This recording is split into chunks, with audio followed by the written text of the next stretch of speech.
Good. Well, welcome everyone to today's discussion about the implications of the ongoing conflict in Darfur and the atrocities being committed, including ethnically targeted killings, burning of villages, and widespread sexual violence. As we all know, the war in Sudan has not received anywhere near the level of high-level political and diplomatic attention or international media attention that it deserves, and this is even more true of the conflict in Darfur, where there have been prolonged telecommunications blackouts.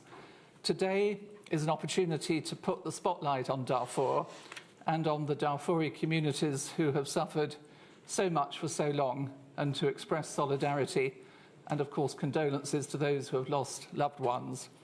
Today we're going to look at the dynamics of the conflict in Darfur, how it evolved since the mid-1980s, and how it fits into the context of the wider war in Sudan and what might happen next. We will look at the humanitarian catastrophe as famine looms across the country, particularly in Darfur, and in some areas is already present, amid continuing restrictions on delivery of humanitarian assistance imposed by both warring parties, and also at the atrocities committed especially in El Geneina, Ardamata, and elsewhere in West Darfur, and now the extremely perilous situation in Al Fasher, the capital of North Darfur, which is besieged by the Rapid Support Force, and where there is great alarm about the prospect of an imminent massacre of civilians, as fighting intensifies between the Rapid Support Force and the Sudanese Armed Forces and some of the SAF-aligned movements, as the RSF tries to capture the city.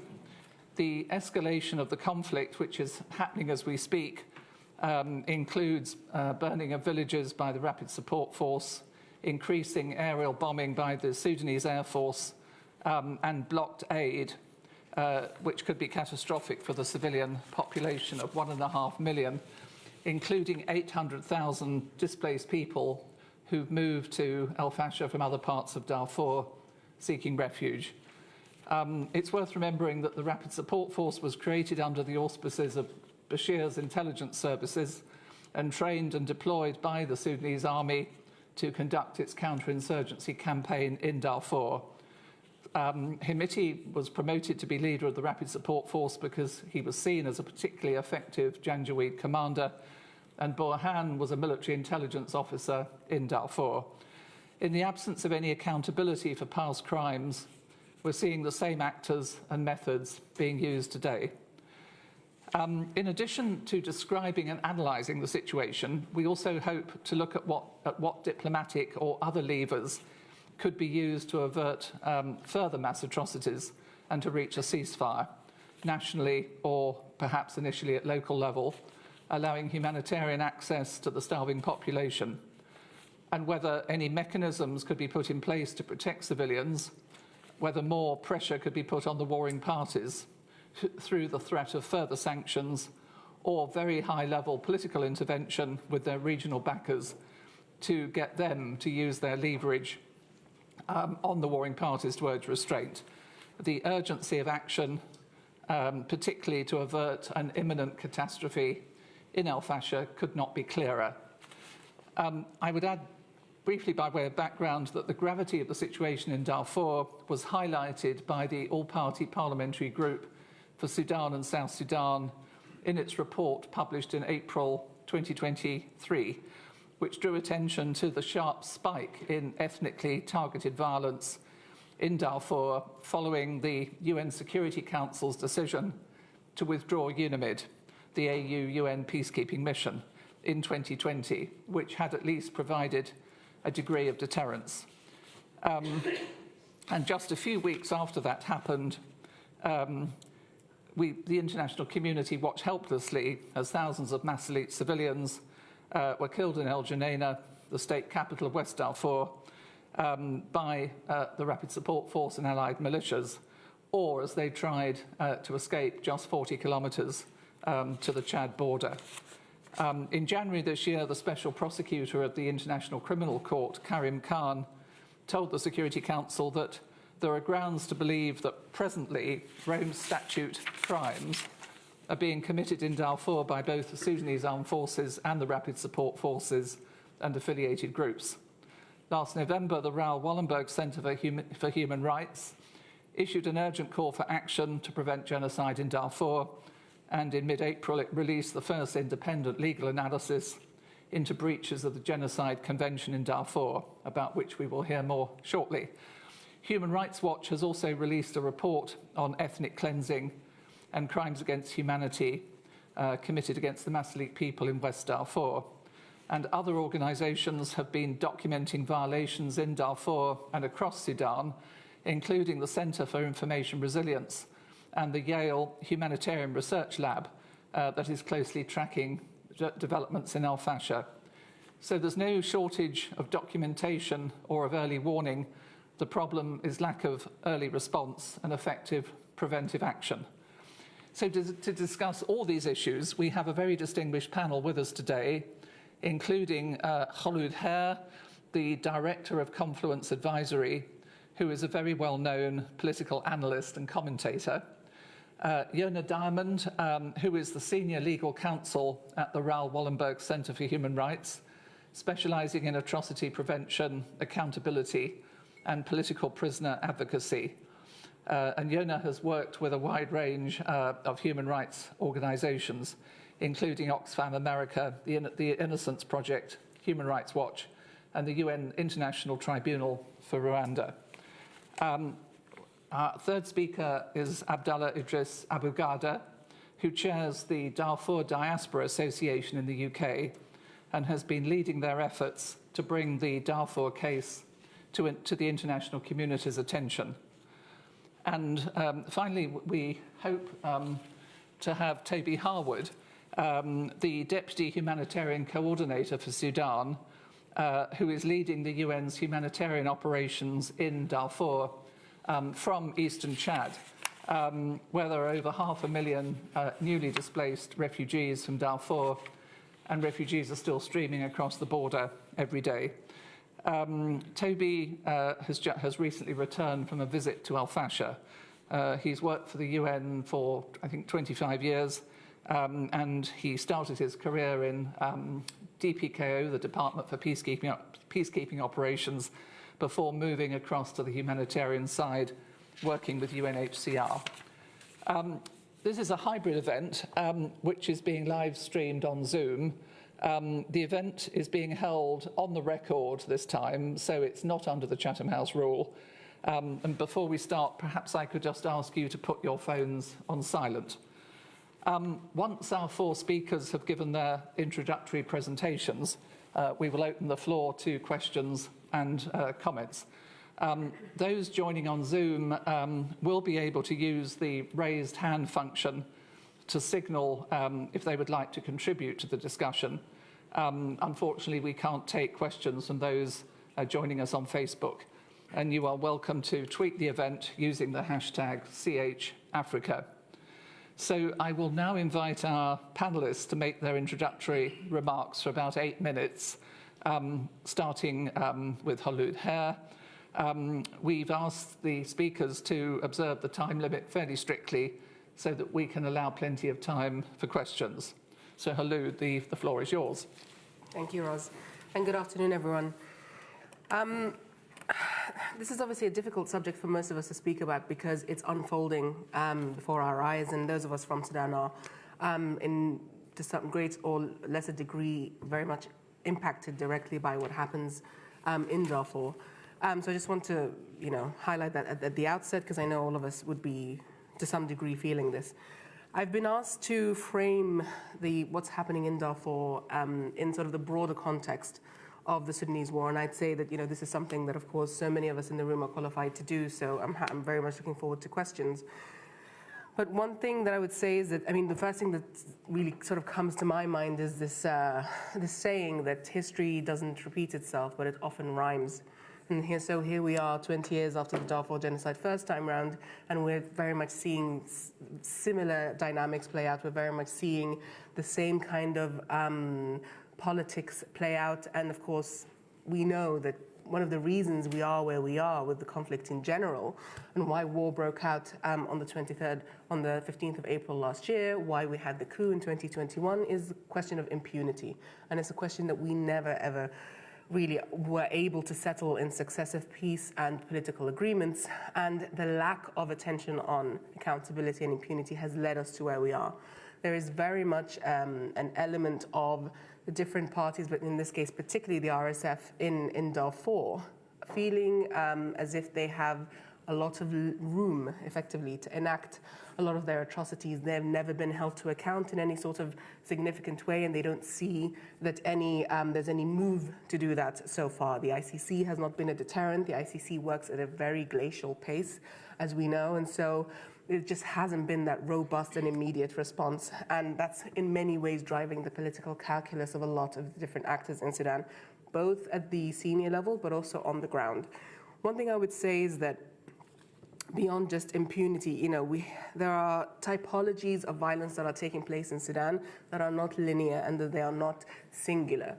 And what we're seeing in Sudan is the confluence of these different typologies. So we're seeing the kind of conflict dynamics that we see between, for example, SAF and the RSF, but there are so many conflict interfaces in Darfur, and we see that most acutely in Al-Fashir, where you have, of course, SAF and the RSF, but you have Juba Peace Agreement signatories, you have Juba Peace Agreement non-signatories, you have ethnic militias on either side, you have the shifting of loyalties from one day to the next, you have the sort of proliferation of arms that is drawing in a sort of centrifugal way a lot of different political actors. And this brings about, I think, a different typology that is often seen as too complex to engage with. But one thing that I've always wanted to stress is that actually, because you have so many different actors with so many fluid interests, sometimes that can provide pathways towards mediation that would otherwise not be there if we had static set positions between sort of one or two actors. And that's important. Maybe we can talk about this later because we don't have much time now, but in terms of trying to figure out how we avert atrocities in Darfur and how we cause at least a bit of a pause to some of the tensions that we're seeing, are rooted in exactly these opportunities at the local level.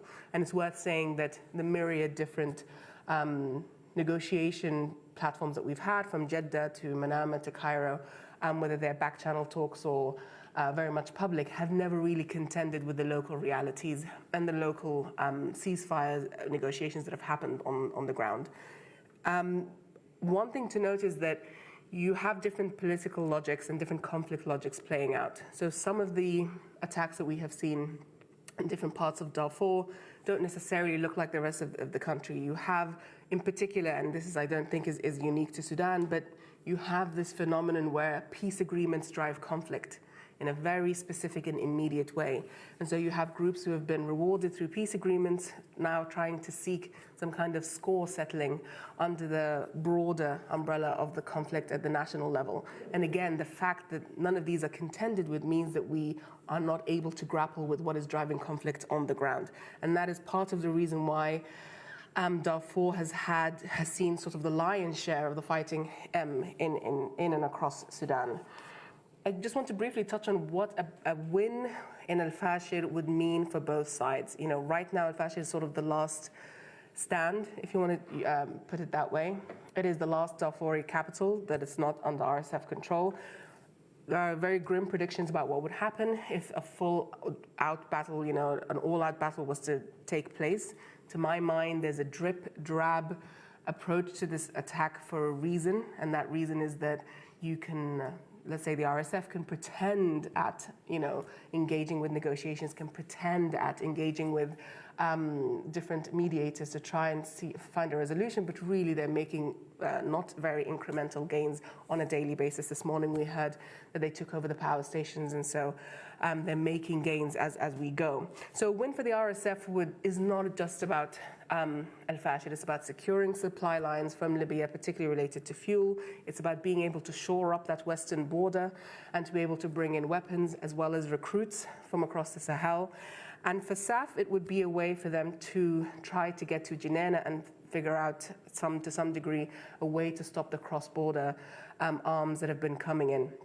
Now, what that means is that Al-Fashir will be a high-stakes showdown between the RSF and SAF. All indicators, some security experts who've been watching this very, very closely, intimate that Al-Fashir will fall into the hands of the RSF reasonably soon.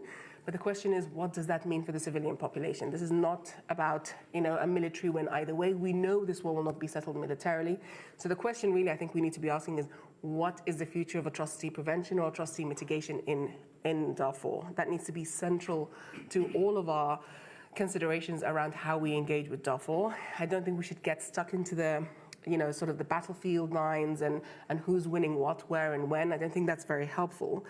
Because what we have in Al-Fashir and what we will see in other 4 states of Darfur is this confluence of genocide and famine.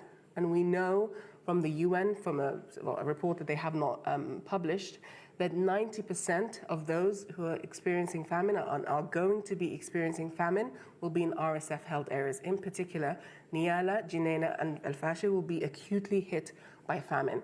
So when we think about what is happening in Darfur, I don't think we should move beyond just sort of the broader political considerations and really think about what is the lived reality of people in Darfur right now and how do we engage with that in a way that is effective and in a way that is useful. Let me leave it there. Thank you very much, Khulud. So, Yona, may I turn to you and perhaps we've asked you if you could say something about the key findings of your report on breaches of the Genocide Convention in Darfur during the current year. Yeah, thanks, Rosalind, and thank you, Chatham House, for putting on this event in short notice, given the urgency of the attack now underway on Al-Fashir. And putting a spotlight on the atrocities is an important first step that is actually moving the dial and is certainly important. As Rosalind mentioned, so I'm an international human rights lawyer, and as Khulud mentioned, the wheels of justice turn at a glacial pace. And so observing this, we've developed a model where we gather our colleagues around the world who are jurists and qualified to review evidence of potential breaches of the Genocide Convention in real time based on open source information. And that way we can come to a conclusion in a timely manner instead of, I imagine all of us are frustrated with how historically genocide determinations have come far too late and after the fact and after destruction is complete. And so we're moved by that, and we've developed a model for a number of situations, and I co-chaired the inquiry into breaches of the Genocide Convention in Darfur with my colleague Mutassim Ali. Sadly, cannot be here, but he's on Zoom and can hopefully join and intervene in the Q&A. We conducted our inquiry with leading authorities on international law and regional experts, including founding prosecutors of the International Criminal Tribunals, presidents of the International Association of Genocide Scholars, and former Supreme Court justices, the head of UN Legal Affairs, to give our report and our findings the status of international law. Because the way international law works is when you have the top publicists and jurists come to a conclusion together, that will serve as a source of international law and an independent finding, which can then move states to take countermeasures against those who are violating the Genocide Convention, including those who are complicit in the genocide, outside actors, in addition to the RSF, which we found to be committing genocide. And we particularly focused on West Darfur in our findings, in our investigation.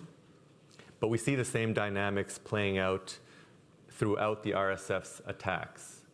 And you'll recall that the International Criminal Court issued the first genocide arrest warrant against al-Bashir, finding that the Janjaweed, along with the government, were carrying out very similar patterns of attacks manifesting a genocidal intent at the time through large-scale attacks, systematic attacks, which are mirrored today in the exact same strategies and methods. And so seeing the ethnically motivated killings in Ardamata and El Janeina last year, we undertook first an open letter gathering over 100 experts to alert the community to the serious risk of genocide, which itself imposes a duty on all states to act outside their borders, to do everything reasonably within their means to prevent genocide. And so that's number one. That's the first implication of the finding of a serious risk of genocide. The second implication of a finding of genocide is that states now have a basis to take legitimate countermeasures under international law that can take the form of any sort of economic, financial, political, diplomatic measures in response, including the responsibility to protect that can take any one of those avenues. And so what is so deeply inhumane about what is happening is that this is not only a repeat genocide in our lifetimes, but within a single generation in the 21st century. And the world is simply letting it happen. And there is no reason that the Sudan conflict is not in the news every single day and has a dedicated ticker, the same with Gaza and Ukraine. There is absolutely no reason that the biggest, in terms of sheer numbers, humanitarian crisis right now is not being monitored in this way. And I apologize if I give some graphic descriptions, but or recite any graphic statements, but some of the findings of genocidal intent derive from the statements by militiamen on the ground. So if you are Masalit, we decided we don't want any alive, not even the children. Some of the most open and explicitly genocidal statements that Human Rights Watch has documented and others. Boys that will grow up to kill us, so we must destroy them now. If the boy grows up, he will fight us, following the brutal murders of even 2-year-olds and 6-month-old children. And genocidal intent is not only found from statements, but also through the systematic genocidal acts, and every single one is occurring on a systematic basis in West Darfur against the Masalit, and now we're seeing more against the Fur and Zagawa increasingly as villages are being burned on the way to El Fashir, but killing members of the group, causing serious bodily and mental harm, inflicting conditions of life calculated to bring about its destruction, and imposing birth prevention measures. So each one of these acts happening on a systematic basis against members of a specific group where militiamen actually screen for the identity of their victims. And each victim, the only common denominator is that they're members of the specific non-Arab groups. And so that's why it is so critical that what happens in El Janeina, Ardamata, and to a certain extent now, dynamics are different, but what happens in El Fashir must be accurately described as such, as genocide, when these patterns are so open and when we have a legal finding. And we shouldn't let this genocide get buried under a broader conflict between two warring sides, when what is happening in these specific events are massacres, ethnically targeted, mass sexual violence and rape against specific communities for their identity only. And so the UK and its allies should muster the strength to actually call out this for what it is. The perpetrators and enablers by name, including the UAE, and take any sort of accountability measures against the perpetrators and enablers to impose immediate costs now to deter the imminent atrocity crimes to come, and join us, as I'm announcing right now, in our case that we intend to bring to the International Court of Justice against the UAE for breaches of the Genocide Convention. Well, thank you, Jenna, for that very sobering presentation. Abdullah, I wonder if I could turn to you now to talk about the impact of the war on civilians in Darfur, including on intercommunal relations and, of course, on the situation in Al-Fasher. Thank you, Mrs. Chair, and I would like to express my deepest gratitude to Chatham House for this, to organize this important event. I think profound important to discuss a forgotten issue of the Darfur. And thank you, Mr. Diamond, and thank you, Khulud, to highlight in very important issue as well. And I'm going to just highlight impact of the war to the civilian of the Darfur. The toll of the war on the civilian in the Darfur cannot be overstated. Past and in the past and in the present. In the past, the conflict started in 2003 when al-Bashir regime was there, and they mobilized Janjaweed, which brand themselves now as the Rapid Support Forces, against the African tribe, and they committed genocide at that time. Resulted more than 300,000 innocent civilians was killed, and million was displaced to Chad in the refugee camps right now.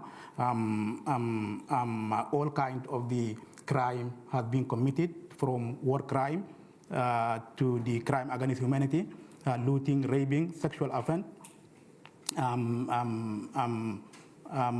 kidnapping at that time. What is the new now? What is the change now? We believe that those historical grievances in intercommunal conflicts has increased the tension after Jenin genocide, and between the Arab and the non-Arab group in all part of the Darfur. Especially when the Rapid Support Forces or the Janjaweed brand themselves and the Rapid Support Forces and to become a decision maker in the Sudan and in the government, that tension was increased. After 15th of April 2005, 2023, that intercommunal tension was increased due to targeting civilian of the African tribe. And according to Human Rights Watch report, there's report recently come out saying the title of the report, Masalit Will Not Go Home, Ethnic Cleansing and the Crime Against Humanity in Jenin in the West Darfur, Sudan. The report indicates clearly internal displacement camp in the West Darfur were burned, and the systematic killing of the African tribe were committed from the Rapid Support Forces and its allies.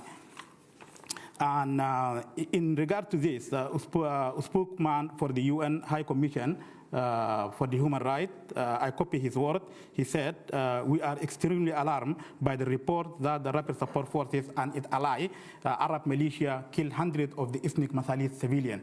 And also Andrew Marshall, UK Minister of the Africa, who recently visited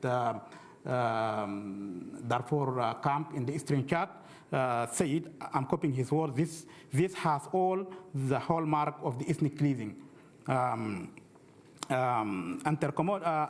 Tension among intercommunal group in different states in the Darfur region ran very high after the mass violence and the ethnic cleansing against the African tribe in the West Darfur.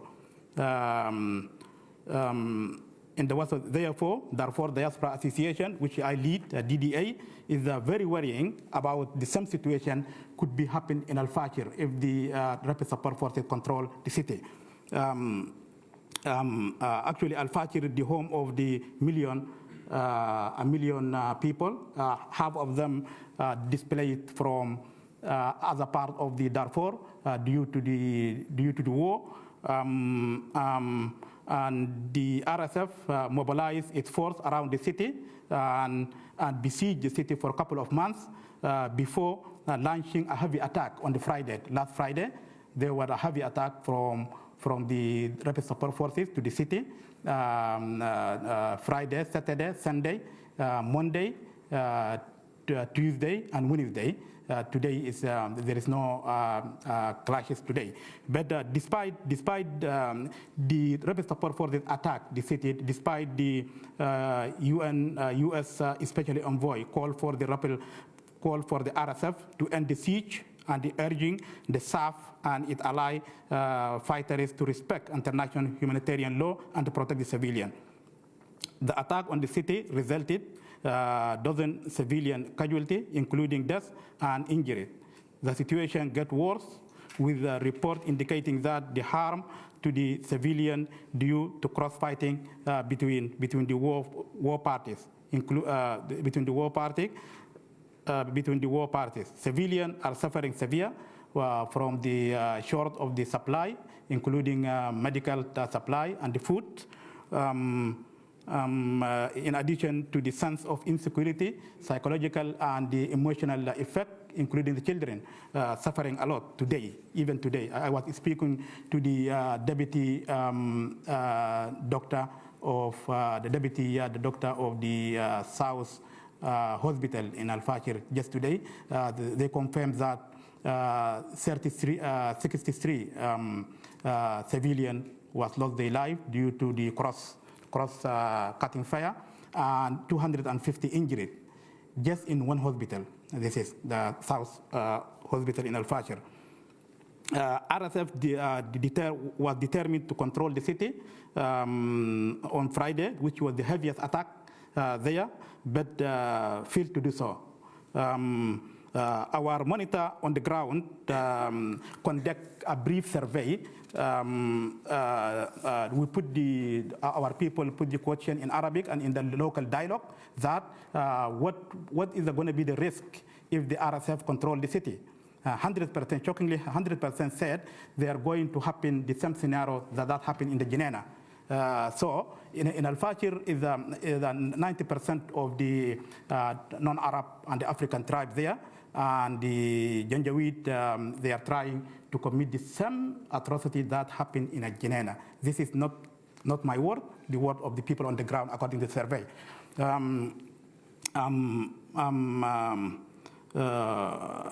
This also showed the profound anxiety and the fear among the local population regarding the potential consequences of the RSF if they control the city. Now, what should be done by the international community and by us as the diaspora? International community should move from the word to the action to protect the civilian, including the measure of peacekeeping or any measure that available. Immediately access of the humanitarian aid is essential to relieve the civilians that on the crisis. The UN should deploy a measure to protect the civilian. This is, as they mentioned. International community should warn the country like UAE to stop supply the weapon because there is the embargo, the weapon supply in the Darfur apply from the UN according to the UN resolution. Actually, global inaction to confront the atrocity of this scale is unacceptable, and also the doing nothing is not an option at all from the international community. All the government across the globe should ensure that the protection of the civilian and impunity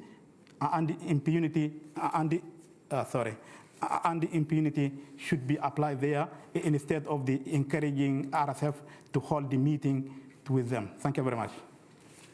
Thank you very much indeed, Abdullah, for that. So now, finally, we have Toby Harwood. Toby, you've been waiting patiently online. I think I can see you there. Would you like to would you like to tell us about the worsening humanitarian situation in Darfur and the access challenges? I know you've recently been in Al Fasher. We'd be very interested indeed to hear your assessment of the situation. Thank you very much, Roz. Can I just have a mic check? Can you all hear me okay? Yes, loud and clear. Great, good. Okay, there's a heavy storm outside. I'm coming to you from Kenya. I'm in Nairobi in Kenya. Thanks a lot to Chatham House for this opportunity. You've asked me to speak about the worsening humanitarian situation in Darfur and access challenges. So this is due to two factors. Firstly, insecurity due to the conflict and the violence that many of the other speakers have spoken about. And then the second point, due to food insecurity, growing and burgeoning food insecurity. In terms of the violence, obviously we saw in Darfur, we've seen kind of three phases of the fighting, which have contributed massively to the worsening of the humanitarian situation. Firstly, we had the initial phase of the fighting from April to June, when many of the cities, including El Fasher, came under heavy attack as the two warring parties fought each other. At that stage, the RSF took over significant amounts of Niala, Zalenji, and obviously later El Janina, through Arab militias, at least the latter. And we saw a significant looting and destruction of basic services and UN facilities across the region that was taken by the Arab Rapid Support Forces and the allied militias. Then we had a sort of a lull, and then back in October, November, the RSF were able to take in swift succession the key SAF garrisons, starting in Niala, then in Zalenji, in Ardamatar, outside of El Janina, and Ed Dain. And it was thought then that the RSF would move on to El Fasher and put significant pressure on El Fasher. At that time, there was a local truce, a local agreement, which was partly negotiated through the auspices of local native administration, Idarat Ahliya, the Wali at the time, and local commanders, along with the RSF, that negotiated a sort of 5-point agreement which prevented a full-fledged RSF attack and was able to keep relative peace, relative stability, I stress relative, for the next months through till April. And then you've seen this big escalation of violence in the last few weeks, April and now early May, where you're seeing the RSF increasingly, as other speakers have said, actively besieging El Fasher, according to the Yale Center for the Yale Center with the NASA infrared satellite pictures, actively showing convoys of RSF and allied militia fighters heading towards El Fasher, causing instability in other areas to the south and to the east. Why have you seen this escalation in tensions now? Firstly, the joint forces have revoked their neutrality. They played a critical role in keeping tensions down over the intervening period. Seen as a genuine neutral forces, they took a part in bringing in humanitarian assistance. I stress not UN humanitarian assistance, but other humanitarian assistance, and were kind of seen as a neutral, impartial actor. Then this broke down successively following press statements given in Port Sudan by the 2 or 3 political leaders there. Whereas military leaders on the ground kept to a neutral status.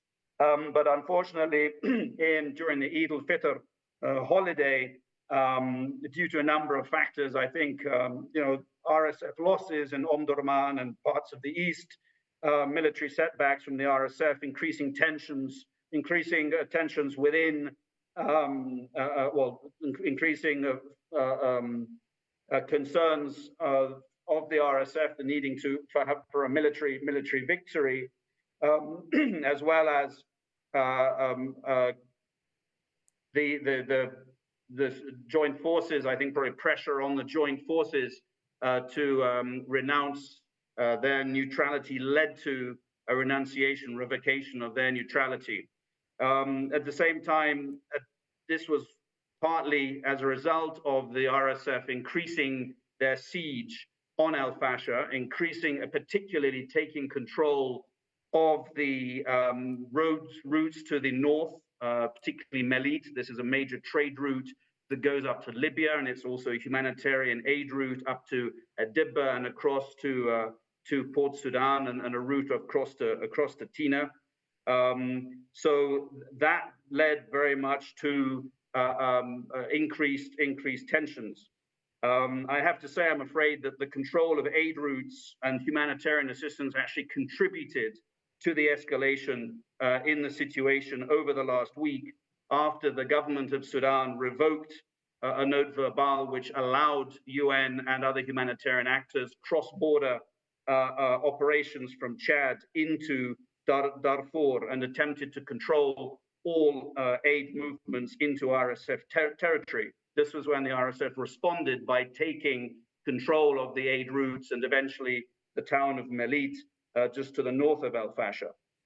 And then the second point, food insecurity. I mean, others have spoken about it.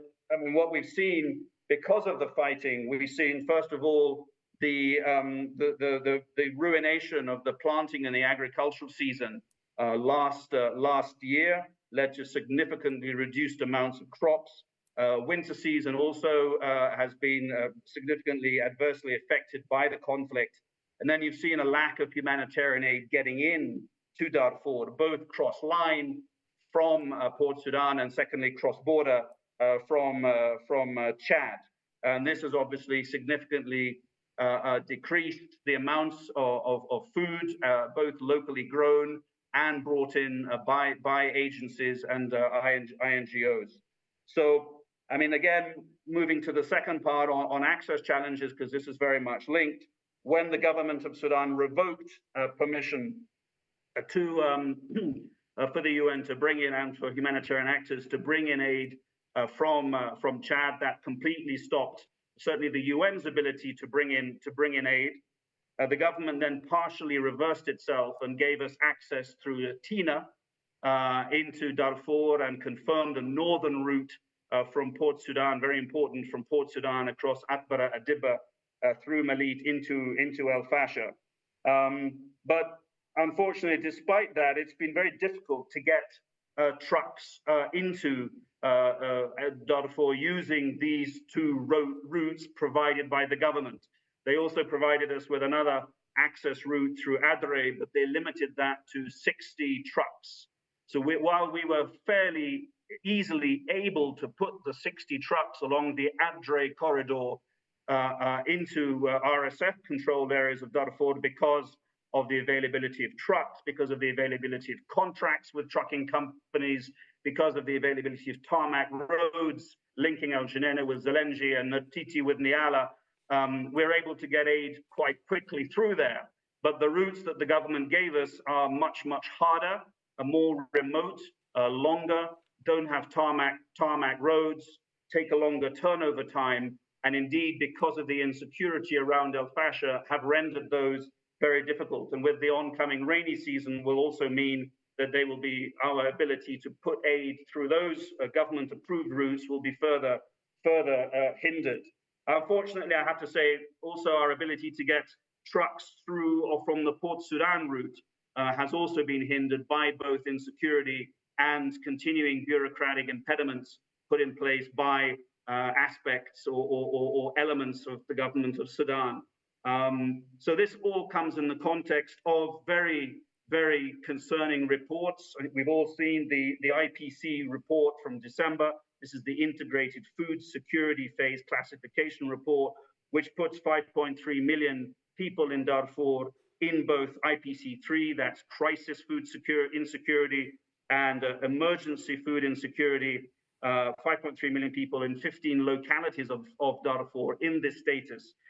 I'm not sure what report Khulud was referring to when she spoke earlier, but it is expected that the IPC will release a second report a bit later this month, which will update exactly those figures and in which food classification areas people will fall. And we expect, unfortunately, because of the deteriorating situation, that more people will be facing both emergency levels of food insecurity and catastrophic levels of food insecurity, which then once a panel has met will determine whether we have reached the stage of famine or not. But certainly all signs are pointing in very negative directions. So I will stop there. I think I've covered broadly the points. I hope I've kept to 8 minutes and hand you back the floor, Ros. Thank you very much indeed, Toby, and to all speakers for keeping to time. I will now open the floor to questions. I can see we've already got some very good questions coming in from those online, but I perhaps will take first of all a round of questions from those who are present in the hall. If you want to ask a question, could you perhaps please state your name and affiliation and try to keep your intervention as concise as possible so as to give as many other people as possible the chance to contribute. I'll probably try to take, if there are sufficient questions, I'll take questions in, say, groups of 3. And we'll then take some questions online. So, right, a question over there. Yeah, thank you very much for the panel and thank you for Chatham House. Actually, I think this issue of genocide, I think is a major problem in Sudan, and I think it's like cultural or mindset or genocidal by force of habit, as Alex Diwal described it in 2004. And it's since 1955 war, killing people according to their ethnicity and tribe is being on. You know, there is a case in South Sudan in the war which started in 1905. A commander asked a soldier to open a tummy of a pregnant woman and asked her to take out the rebel, because he actually indicted him of being a rebel before even he been born. And that has been going on for long. And it is culture. These people we left with them, the militias, and the army, the deal with the army is do what you want. At least this is our counterinsurgency policy.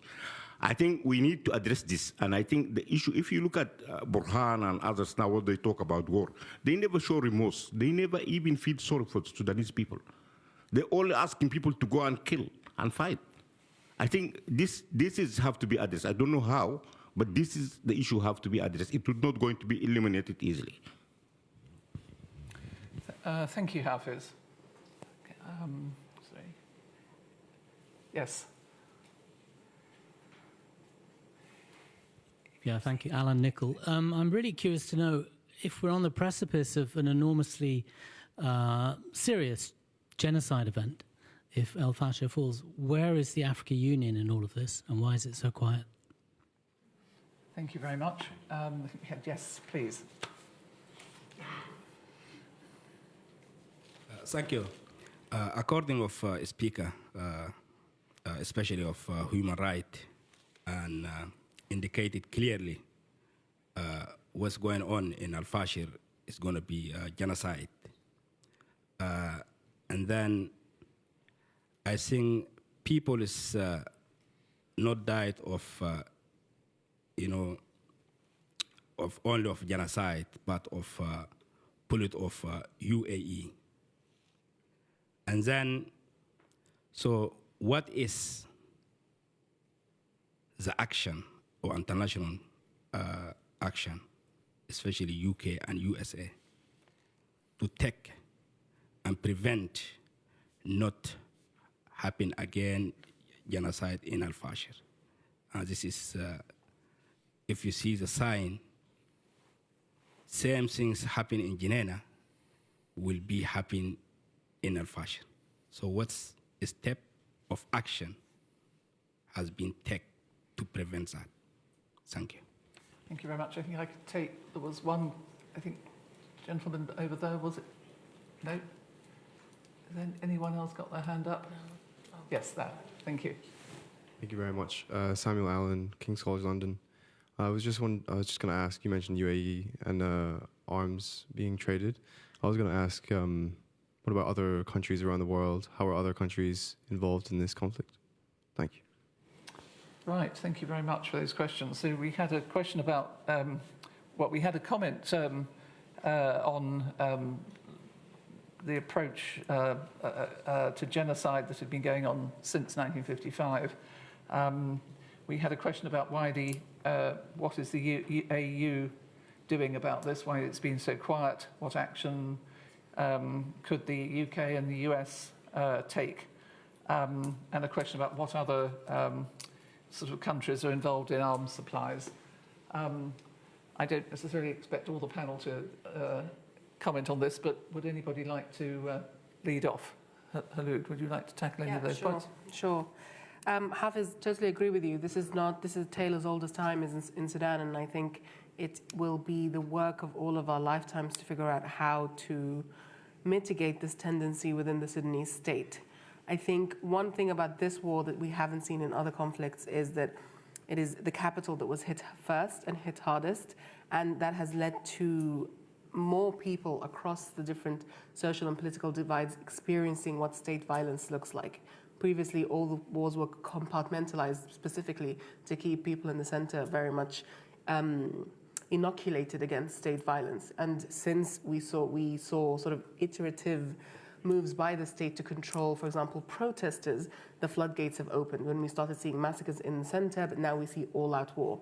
My hope is that there's at least in some way a silver lining, that this shared experience now of what it means to be dispossessed, displaced, and to undergo this level of, or experience this level of violence will at least create some desire to not see it happen again. And now obviously that's a vain hope because we know how these things work, but I think at least there's something to build on there. But you're right, it's a big question.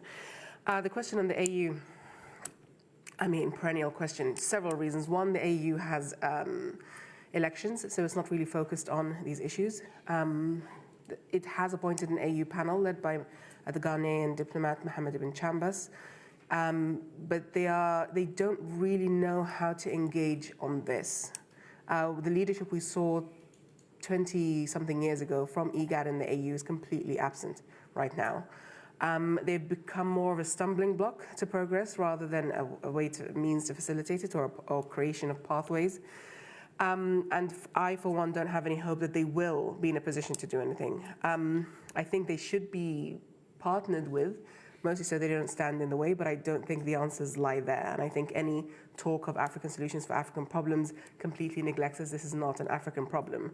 As we saw, there are so many countries in the region and further afield that have a stake in this, so this is by no means a local African problem. I think when it comes to the prevention of genocide, first and foremost, we need a protection of civilians mission. And we've all heard so much about how it's expensive, it's difficult to get through the UN Security Council and everything else. These are just excuses. Of course, it's hard. Nothing worth doing is easy. But it's absolutely essential to get at least some semblance of a menu of different protection items, but not to leave a protection of civilians mission off the table. But in the meantime, because those things take a while to do, and to fund pressure on the different sides, and I'm not here just talking about Hemeti, I'm talking about different commanders at different levels in Darfur. The UK government came under a lot of flack for a Guardian piece that said they were speaking to the RSF, and they very quickly backtracked on that. I don't think that's the right way to play it. Of course, they have to engage with the RSF. How else are they going to pass on messages? How else are they going to say that there will be consequences to these atrocities in Darfur? They need to do this intentionally, and they need to do it within a strategy, and they need to do it in a way that doesn't legitimize the RSF, but allows them to pass on messages. To spotlight this, because the silence is what's killing, countries in further afield, those that are supporting the conflict in one way or another, places like Cairo, Riyadh, and Abu Dhabi are noting the silence in the West and noting the fact that Sudan is not in the media. And this allows them to help fuel this conflict in different and myriad ways. And that is a silence that's killing a lot of people right now. And then most importantly, consequences. There need to be consequences to the actions that are happening. When people die, when aid is blocked, when unnecessary bureaucratic and other types of blockages are put in place, there need to be consequences to that. Otherwise, what are we doing here? And just lastly, yes, there are other countries other than the UAE. I think I'll let others speak to that. But just to reiterate that this is not a Sudanese issue. It no longer is a Sudanese issue. It is much broader than that. And therefore, it will require a global movement to really help try to end it. Thank you very much indeed. Abdullah, do you want to comment perhaps on the question about other countries that are involved? Yes, I just want to highlight that I disagree with Sister Khulud regarding the RSF meeting with the UK official. We as the Darfur Diaspora Association contact the Foreign Office, and they reply to us regarding the meeting. They said yes, they hold the meeting, but not a secret. We believe that Rapid Support Forces and the Janjaweed committed genocide several times, not just one time, several times to our people, and the element of genocide is clear by Mr. Diamond. Actually, we don't want to just discover everything here. We will talk to the Foreign Office in the official meeting, and we will say our opinion there clearly, because we as the Darfurian and the British, we oath to protect and to keep the value of the British. And the value of the British is not to protect and not to meet the genocide people, the people who committed genocide. Regarding to that oath, we will talk to them actually seriously in this matter, and we are, as the Darfurian Association, all our people in the diaspora, very upset, actually very upset. They keep calling every day to protest, but we want to approach diplomatic way with the Foreign Office. This is one thing. Regarding the AU has not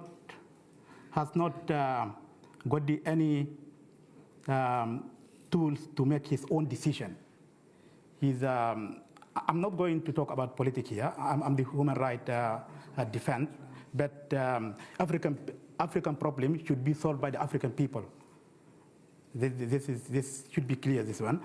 Regarding the question about the UA and the dual supply, we put on the recommendation, that one, and it is clear, international community to warn and the section EU to stop supply the weapon to the RSF through Uganda and the Chad to kill our people in Darfur, to commit a genocide there.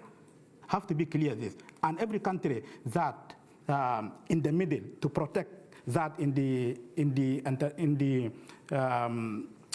Security Council should be stop that. And this is also one of the value, our value as the British, we oath to this, have to not stop barrier to sanction a country that submit the weapon to kill our people. Thank you. Yeah, I just want to, I think a lot's been covered. I want to just comment on the recurring genocide since the 50s, as was commented. This is why we've been calling this an abandoned genocide, which is not only shameful, but there is actually a heightened legal duty to prevent genocide, particularly for the UK, who has an imprint actually in Sudan in the past, and a special duty, a heightened duty now, to end this cycle of genocide. As for preventing genocide, I think there are two key dimensions. One is protection, as Hulud mentioned, fundamentally providing protection mechanisms for the communities immediately at risk. And then the second dimension is accountability through imposing immediate costs and targeting the capacity of the perpetrators to commit these atrocity crimes.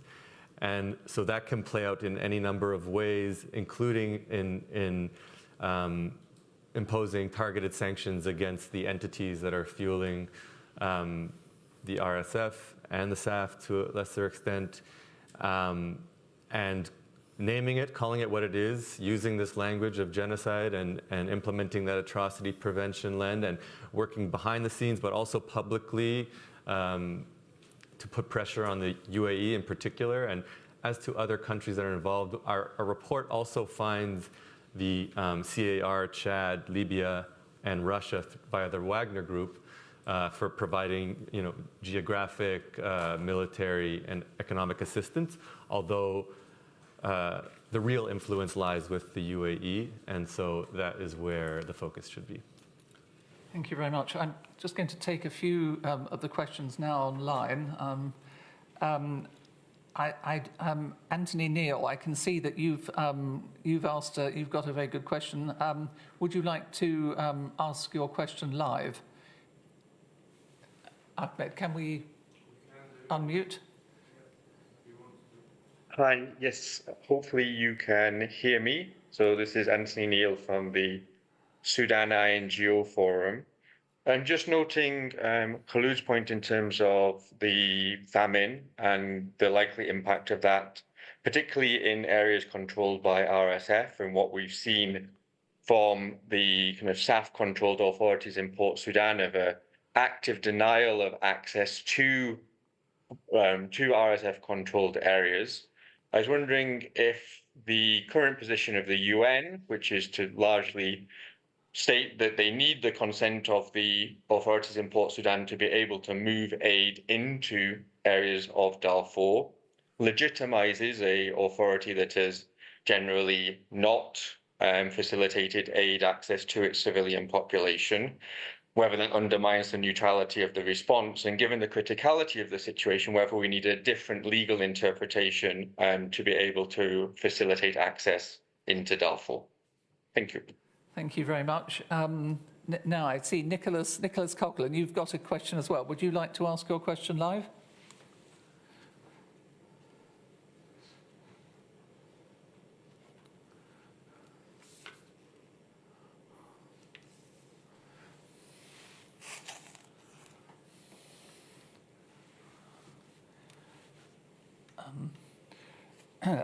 I don't think we can. Let me read out. I wonder if you can hear me now. No. Okay. Yes, you've come through. Good, Nicholas. Go ahead. Okay, great. Sorry, I'm calling from a long way away in Western Canada. It seems on the evidence presented by the Wallenberg Centre and others would seem to be a no-brainer that Hemeti should be personally sanctioned. But I'm wondering, to what extent this risks torpedoing any mediation process. And a related question, also a legal question, are there grounds for deeming the RSF a terrorist organization, or does this bear the same risks of torpedoing any mediation? Thank you very much, Nicholas. And I'll turn now to Esther Sprague. Would you like to ask your question?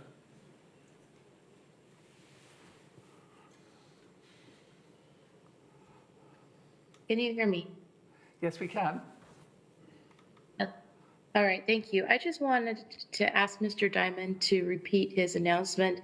I think he said that the UAE is being taken to the International Court of Justice for its participation in genocide in Sudan, but I just want to confirm that's what I heard. Thank you very much, Esther. With these three questions, Toby, perhaps I could ask you to perhaps deal with the question from Anthony Neal. Yeah, I was afraid you would.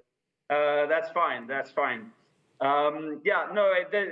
right. I mean, he knows very well. I mean, there is a legal, different legal definitions for international law and the status of sovereignty, state sovereignty, versus aspects of international humanitarian law, which clearly set out rules and obligations of member states in order to abide by international humanitarian law, and particularly in this case, starvation as a weapon of war. Indeed, I mean, the legal interpretation that is put out for the UN as an intergovernmental organization is that we do indeed need the consent to cross borders and to undertake operations of the recognized government of Sudan, and the United Nations as a body recognizes the government of Sudan as the authorities in Port Sudan as the government of Sudan. So we do need their consent. But there is always, as I said, different points of view put across as to when there should be a more flexible or a more creative approach in looking at cross borders. But this is an ongoing discussion.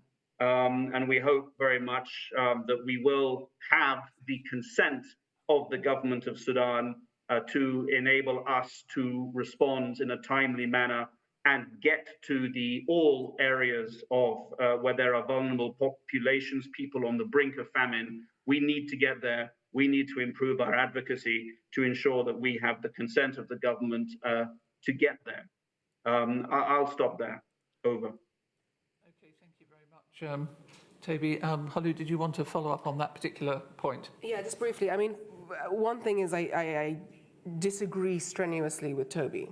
Several things. One, the UN seems to have forgotten that we've had a coup in Sudan of 2021, and therefore we don't have a government that has any legitimacy or a constitutional basis, and therefore there is no government in Sudan. You may have some de facto authorities that you work with, fine, but I think allowing one of the belligerent sides to take on this mantle of government gives it undue powers to do, frankly, what it's been doing quite well for decades. Anyone who has any, memory of the North-South War will remember how the Bashir regime perfected using the levers of the bureaucratic state to effectively starve people. And we're very much seeing this right now. And I think Toby can attest to this very much because he lives it on a daily basis. That's one. Two, in a case like this, you would think that even if SAF were to have sovereignty in Sudan, that the humanitarian imperative would trump that. And I think it's actually criminal that the United Nations is allowing SAF to play fast and loose with people's lives like this. And rather than giving notice to SAF, for example, that it's doing cross-border aid from Chad to Darfur, it is instead seeking permission, which means the UN is in fact getting entangled in all the bureaucratic nightmares that we are very much aware of and are very predictable. So to my mind, the UN now becomes very much complicit in the famine that is happening in Sudan right now. And part of the reason that it is delaying calling this a famine is the duty to act. And therefore, there is a very uncomfortable truth here, which is that people are being let down by the de facto authorities as well as the United Nations and the humanitarian response. So Anthony is absolutely right in asking that question. Another thing to say is that you do not need, under international humanitarian law and UN Security Council resolution, to do cross-border aid, nor do you need a national ceasefire to do cross-line aid, that is between SAF-held territories to RSF territories or vice versa. And so the fact that we are dilly-dallying around these sort of interpretations of what constitutes a famine, do we have enough data when we know the famine is already upon us? MSF is talking about children dying every hour. When we know that the UN has recognized already, WFP has recognized already quietly that there are at least 5 areas in Sudan that have famine and many more will follow. When we know that we have already passed the threshold for genocide, as Jonas' study shows, and yet we're talking about, do we have enough sort of ideas of what intent constitutes intent in this case? These procedural, definitional issues will actually cost people lives. So I think we need to move well beyond that. We are in famine. We have been seeing genocide. We do not need to seek the permission of SAF. We need to inform them at best. And we do need the international community to, frankly, grow a pair and move on this very, very quickly, because not doing so is going to cost millions of people their lives.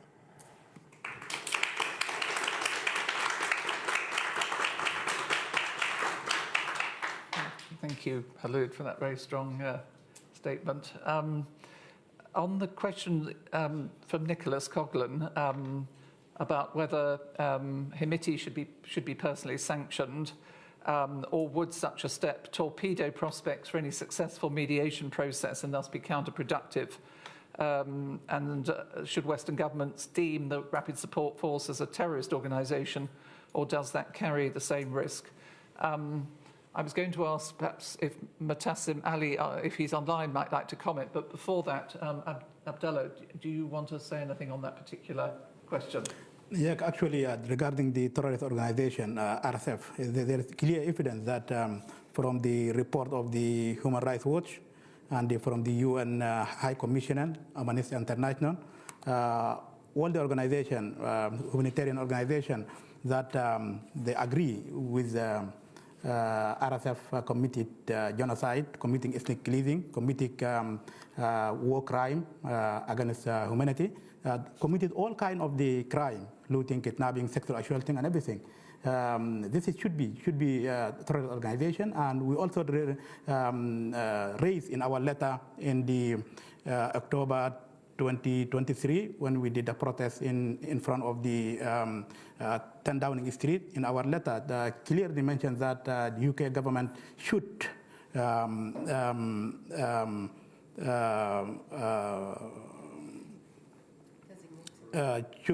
designate RSF as the terrorist organization. But unfortunately, they conduct a meeting with them. Anyway, This is, should be something else. Evidence that the Hemeti should be personally sanctioned. This is, I think, I'll leave it to the lawyer to answer that question. Yeah. Mutassim Ali, I don't know if you would like to comment. I think the crux of the question is the timing, given the possibility of the Jeddah Forum meeting again and the efforts to get a ceasefire. Would it be counterproductive to sanction Hemeti in advance of that, and similarly designation of the RSF as a terrorist organisation? It's a question of sort of sequencing and timing as much as the substance, so to speak. Would you like to comment? Sure thing. Thanks a lot for the panelists and, of course, the chair for really moderating this esteemed panel. Right to the question of whether sanctioning Hemeti and the RSF would be really helpful. And I do think that the answer is yes. I think one of the reasons, I think Khulud already indicated this, one of the reasons why we continue to see these atrocities is because of the prevalence of, impunity, right? And so we've been trading, justice for political considerations since the transitional government in 2019 to date. And it appeared that these political considerations, right, really, do not work. And so I am really against the fact that governments such as the US, UK, EU, who have tools to go after individuals and entities, right, take these political considerations, especially when we speak of atrocity crimes, right, speaking of genocide. And therefore, I think we definitely should sanction Hemeti and other senior leaders. I genuinely do not believe in the Jeddah peace process. We've seen this, right, for the past year. It didn't work. Instead, we continue to see people being killed on a daily basis. And therefore, I think sanctions should be one of the most effective tools, and it must be replicated by many states for them to be effective. Then to the question of the RSF, I mean, one of the problems with the international law is that there are really not a lot of, especially with the Geneva Convention, right? The Genocide Convention. There is really no a mechanism to prosecute entities such as the RSF. And so how can we really hold organizations like the RSF accountable? And I think designating such an organization as a terrorist organization will be critical. One of the reasons why the RSF continues to commit atrocities is because of the ability to continue the fight, the ability to purchase weapons. And one of the ways to cut off the RSF from the funding sources to designate it as a terrorist organization. And if I may, I would like to make really, few observations. First, the UN medical researchers estimated a death toll of death toll at least 300,000 from the conflict in Darfur between 2003 and 2008. This number continues to be the same until today. And it simply cannot be true, right? We're speaking of 2024. And so there is really no subsequent mortality assessment since then. And therefore, I think this has to be updated immediately.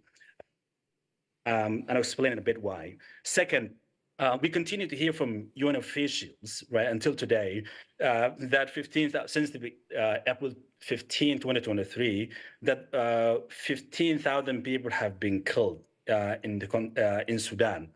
And I question this number as well, because the same UN panel of experts in Sudan said between 10,000 to 15,000 people have been killed in Al Jenin and West Darfur alone. And so it is, again, it is, inaccurate to say that the people killed in the context of the current war in Sudan are 15,000. These numbers are critical because one of the reasons why we think, stating the at least sort of relative right numbers is to say that, for example, in Nigeria now we see substantial parts of the Masalid have been annihilated. We are not sure how many Masalid members remain in Al-Junaynah, and therefore I think knowing these numbers will be critical. And finally, what we are seeing in Al-Fashir today is a textbook of what we saw in Al-Junaynah, right? Basically, the RSF besieging the city, right, imposing conditions meant to destroy the civilian populations, right? And so this is exactly what is happening in Al-Fashir now. It is really a matter of when the civilians of Al-Fashir will face the same fate in Al-Junaynah. One of the reasons why there are, we name atrocity crimes as international crimes because these crimes shock our conscience as human beings, right? And therefore, it requires immediate action from the international community, right? Otherwise, it would be pointless for us to determine that there is a genocide, there is war crimes, and crimes against humanity without immediate action and consequence. And therefore, I think the fact that, people agree that there are war crimes, crimes against humanity, it should immediately generate, international action. And we failed to do this in the context of Sudan and Darfur in particular. And I think this is shameful, disgraceful. And one final comment.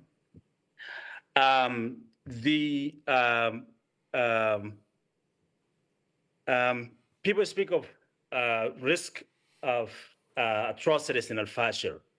We are beyond the risk right now, right? We have already seen, as Yale Humanitarian Lab already indicated, dozens of villages have been burned down completely. This is not risk. We are actually beyond that risk. And I think people need to call what is happening in Darfur for what they are. This is not ethnic cleansing. This is actually genocide. Ethnic cleansing does not have a meaning in international law. Basically, it's meaningless, right? And therefore, I think we need to call these atrocities for what they are and urge the international community to act immediately to prevent further atrocities. Thanks. Thank you very much, Mutassim. I wonder if you could perhaps respond to Esther's question, who asked for more details about your mention of a possible case before the International Criminal Court against the UAE. Just to clarify, I was inviting the public to join us and support us and I expressed our intention to bring this case in the future, near future. Thank you. Okay. Yes, in the back row. Thank you very much to all the panelists, and special thanks to the chair. My name is Sabo Aziz. I was speaking to renowned historian and media insider Zainab al-Badawi on Tuesday at the Blood Lake School of Government, and she reminded me that this week marks 15 years since her interview with President al-Bashir, who was the first serving head of state to be indicted for alleged war crimes over the Darfur conflict. I asked her two questions, which I would also like to put to all the panelists, but especially to Mr. Diamond. The majority of Sudanese people want to see peace in Sudan. How do you feel personally about reunification with South Sudan? My second question, what we see and hear from Western media about the prospects for peace in Sudan is that they don't believe reunification is an attractive proposition for the southern people especially. Do you think the media bears responsibility for the war in Sudan? Thank you. Thank you very much. In the questioner here, and then I'll take one question from those online. Thank you. I just want to talk about the... hello, Mawan Mota from South Sudan originally. I wanted to comment on, I think what makes this meeting very important is the fear of the imminent massacre in Al-Fashir, right? So the most important question would be, how could we prevent that? And I think like indicting an individual like Hemeti, I think that's just a cop-out. It's just going to complicate the situations. Genocide is the history of Sudan. 2.5 million South Sudanese died over the last of the successive wars since independence. What is that if it is not genocide? Who's responsible? So indicting Hemeti now is not a question. I think the problem is deterrence. How do you stop people from doing it? It's too late to put any force on the ground to stop this happening. But people could be named, individuals could be named internationally. Hemeti and Burhan, personally, to be personally held accountable. Eventually, because I'm sure they are fighting now, not in order to die, each of them believes that they're going to be the leader of Sudan one day. It's a power struggle. So the message should go to them that however long this goes on, if atrocities against civilians on either side, by any of them, happens in this period, they will be held responsible. And therefore, international law should come in. So it should be a clear warning to any of them that, you are not going to survive. We are going to uphold you. That's my message. Thank you. Thank you, Moan. We have a question online from Jill Lusk. Jill, would you like to ask your question?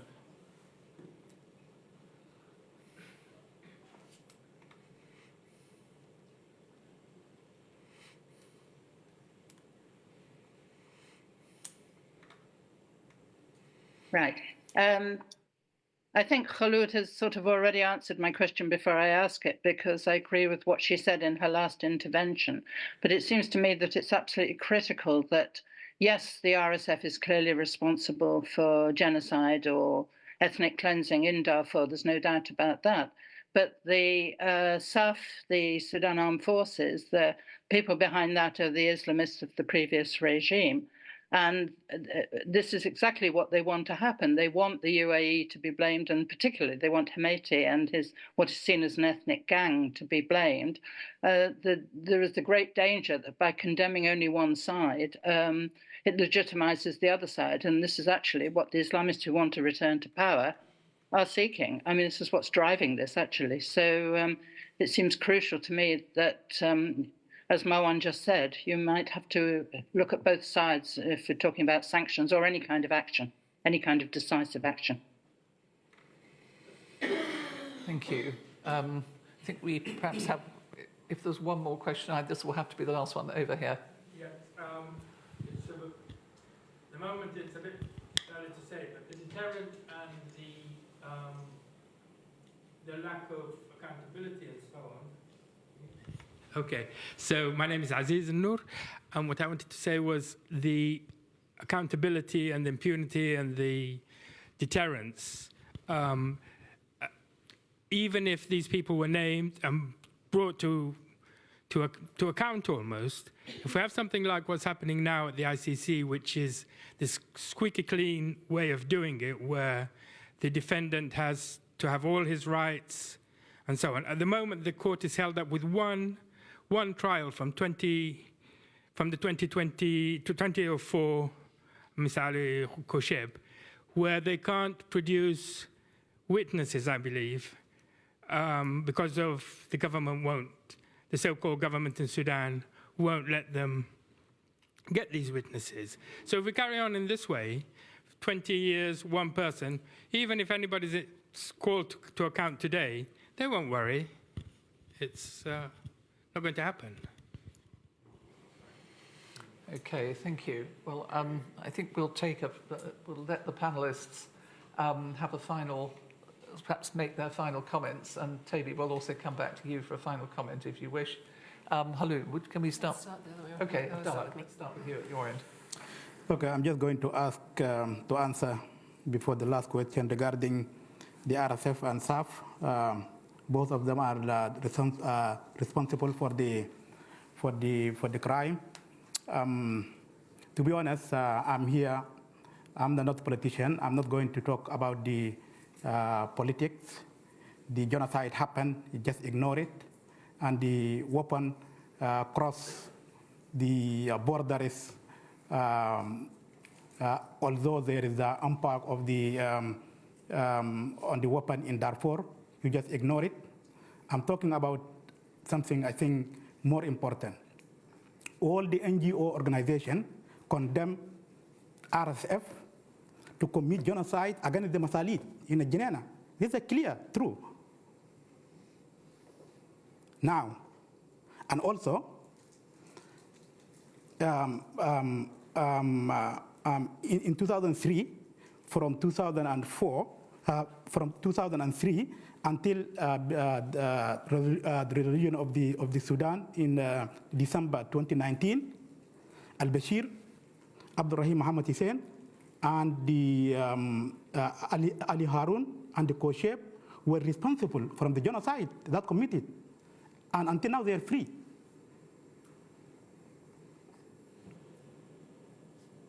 Who is in this war? Who is committed the most atrocities and the killing and the rooted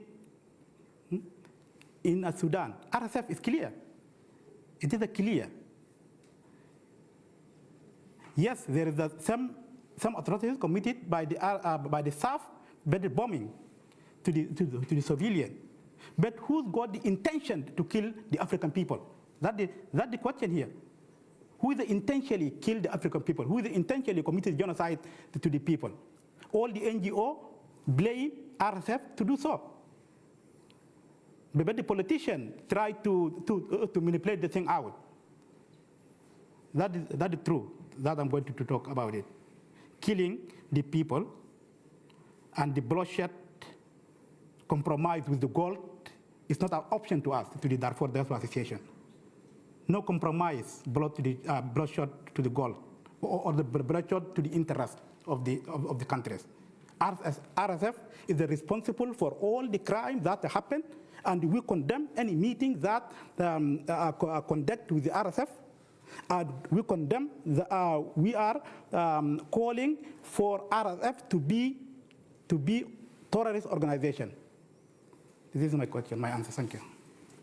Thank you very much. I'll just close. I want to say that stopping a genocide is a collective responsibility. And so the ICC, the International Criminal Court, I totally agree. They play a particular role, and 4 out of the 5 suspects in the Darfur situation are at large. And that's why we took an approach, a separate track of accountability. And as you noticed in my remarks, I've only focused on the separate track of accountability through state action, through countermeasures under public international law, a separate form of justice other than international criminal law, a complementary form of justice. And that's why we identify the RSF as an entity responsible, not individuals for genocide. And SAF as well, complicit in the genocide. So I will say that as closing. Thank you very much. Toby, do you want to make any final comments? Yeah.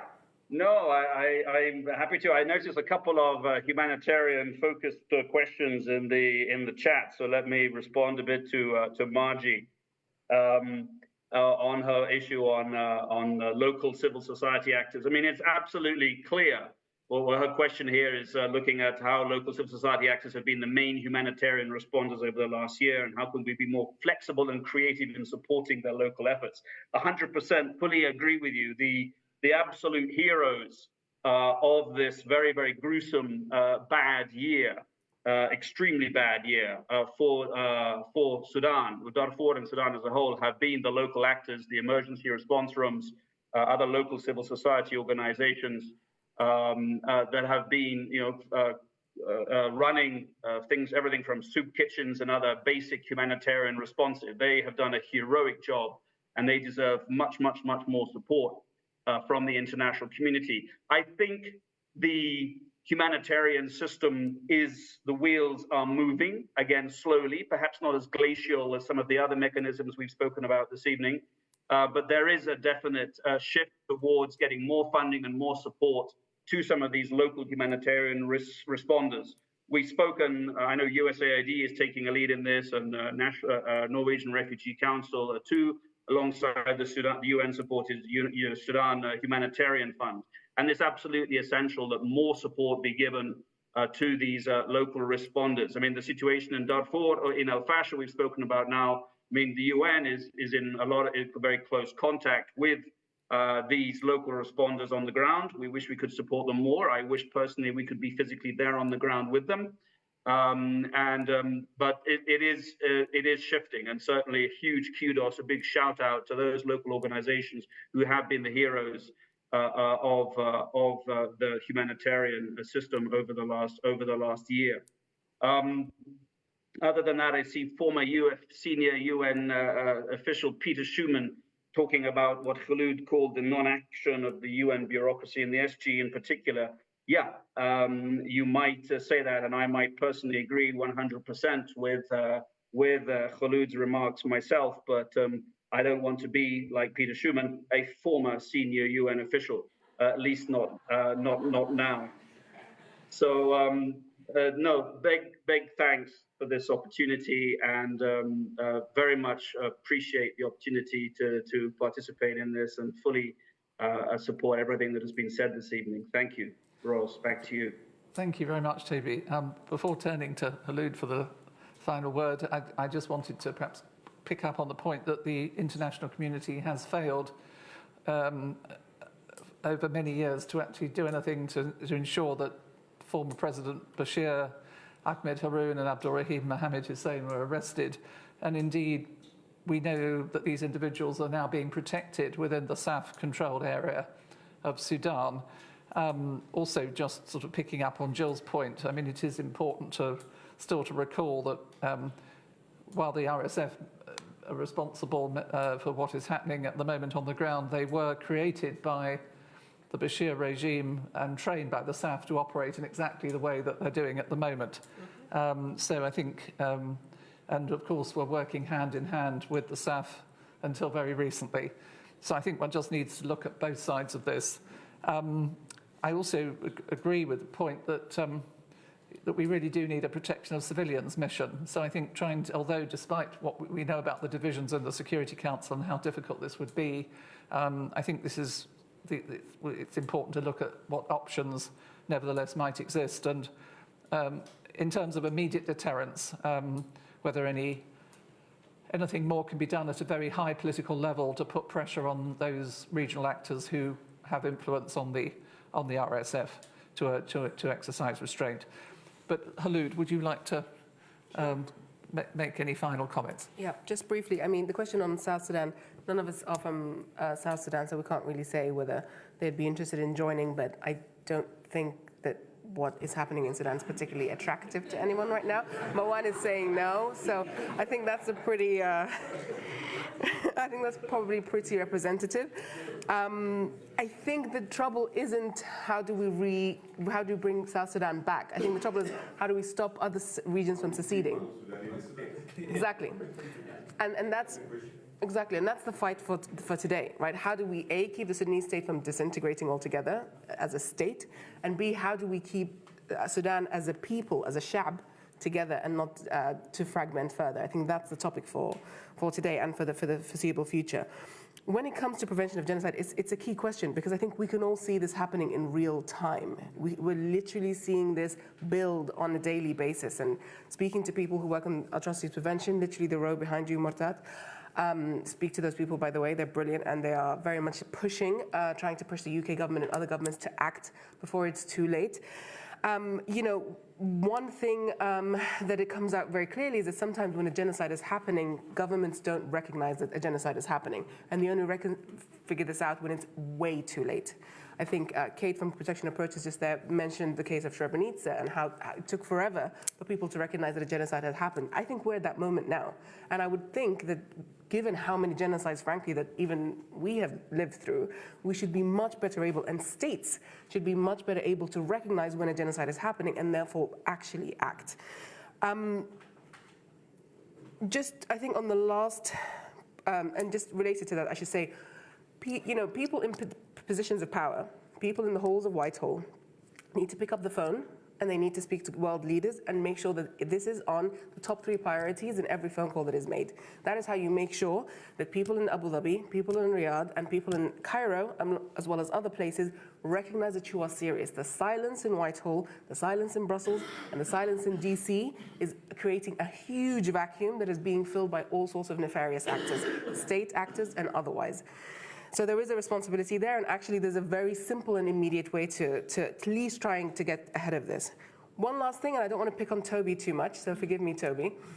But it's all well and good when UN officials say, oh, isn't it how wonderful and heroic the emergency response rooms are doing such a great job, when it took absolutely forever to for them to recognize the role that emergency response rooms are playing.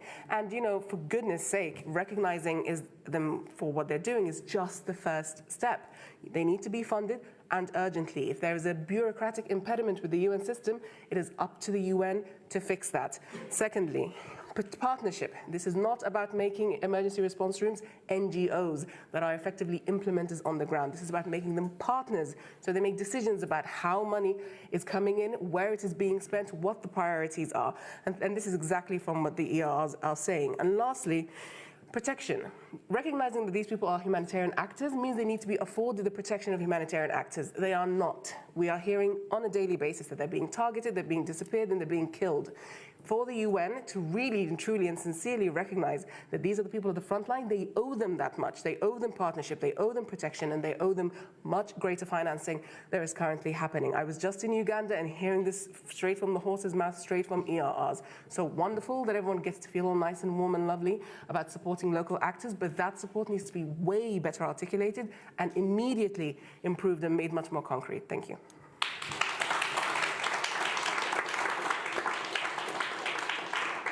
Well, thank you. I want to thank our excellent panel for their answering all these questions of their presentations, and also to thank all of you, both in the room and online, for your contributions. I think it's been a very timely discussion. Hopefully some of the things that have been said this afternoon will have some impact. Thank you very much.